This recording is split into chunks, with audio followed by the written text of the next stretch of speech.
குடும்பங்களுக்குள்ள நிறைய சச்சரவுகள் வர்றதை நம்ம அடிக்கடிக்கு நிறைய பேருடைய காதுகள்ல கேட்டுட்டு இருக்கோம். இப்ப அந்த சச்சரவுக்கு உங்களால முடிஞ்ச ஒரு தீர்வா நான் இந்த விஷயத்த கொடுத்துக்கிட்டு இருக்கேன் அப்படின்னா அது என்னன்னு சொல்லுவீங்க சார்? சூப்பராக கேட்டீங்க. உண்மையிலே சொல்கிறேன், நல்ல ஒரு நல்ல ஒரு விஷயம்.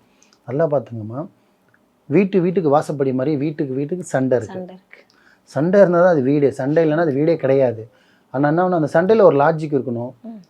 ஒரு ஒரு ஹஸ்பண்ட் ஒய்ஃபு, ஒரு பசங்கள்லாம் வளர்ந்துருக்காங்க, மருமக இருக்காங்க அப்படின்னும்போது எல்லார் மனசுலேயும் ஒரு ஈகோ இருக்குமா. குறிப்பிட்ட வயசுக்கு அப்புறம் பார்த்தீங்கன்னா, பிறந்து ஒரு வயசு குழந்தைலேருந்து ஈகோ பண்ணுது. கொடுத்த சாக்லேட்டை பிடுங்கன்னா கோவப்படுது இல்லையா? குழந்தைக்கு ஒரு வயசு குழந்தைக்கு கோவம் வரும்போது அப்போ 50 வயசு 60 வயசாக இருக்காங்க. அப்படி இருக்கும்போது கோவம் வரதானே செய்யுது. எல்லாருக்குமே கோவன்ற ஒரு ஈகோன்னு ஒன்று இடிக்குது. அப்போ என்ன ஆகுதுன்னா, ஒரு பையன் ஒரு பேரண்ட்ஸ் இருந்து ஒரு பொண்ணை கல்யாணம் பண்ணி, ஒரு பையனுக்கு ஒரு மருமக கல்யாணம் பண்ணி வராங்கன்னும் போது அந்த பொண்ணு நிறைய எக்ஸ்பெக்டேஷனோட வரும். நான் போன போட்டில் இப்படி வாழணும், ஹஸ்பண்ட் கூட இப்படி இருக்கணும், அந்யுன்யமாக இருக்கணும், பாசமாக இருக்கணும், என்ன ஒரு கைக்குள்ளே வச்சுக்கணும், நான் அவரை கைக்குள்ளே வச்சுக்கணும் அப்படின்ற ஒரு எக்ஸ்பெக்டேஷன் இருக்கும்.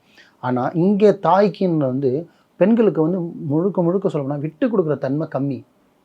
சாதாரண ஒரு 10 ரூபா லிப்பாமோ ஒரு கிளிப்பே விட்டு கொடுக்க மாட்டாங்க இல்லையா? அப்படின்னு இருக்கும்போது 20 வருஷம் 30 வருஷம் வளர்த்த ஒரு பையன் கூட உடனே ஒரு பொண்ணு வந்தோடனே அவன் அண்டோரில் போயிட்டான் அப்படின்னா நமக்கு பேச்சை கேட்க மாட்டானே.